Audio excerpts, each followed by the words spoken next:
but ke ikhona indlela engingayigwema ngayo ukuthi ingaze ingiphathe noma ngiyivikele kuyo. Ukhona impela ukuthi ke kwi-dementia khona leyo ungakwazi ukuyivikela. Khona ke abasemathubeni okuyithola ungavikela ukuthi mhlawumbe ingabi severe kakhulu mayiba khona. But kunama general measures ngoba i-dementia ucwaningo luyaveza ukuthi it's linked to i-lifestyle yomuntu.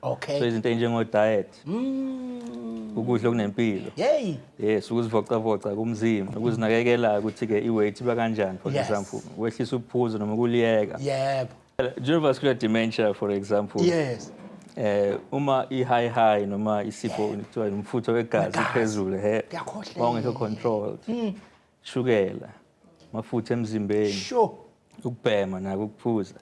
Izinto lezi uma zingekho controlled zingagcina sezilidela kwi-stroke bese kuba i-dementia. So lezo zinto uma zicontrolekile ungapreventa for example ukuthi ulentuza. Ngiyathemba ukuthi bayezwe emakhaya ukuthi kancane kancane lokhu uvela ugwayi, uvela utshwala, uvela ugwayi. Kuzo zonke izinto abayibalayo odokotela. Yikho ngiye ngithi ke umuntu osayisebenzisa lezi zinto ekhaya ngiyacela ukuthi ke azame ukuthi ke akunciphise noma aqede mawukuthi kungenzeka ngoba senginakusisa ukuthi kuzo zonke into esisilethe odokotela abawushiya ugwayi notshwala ukuthi ke umuntu angayithola.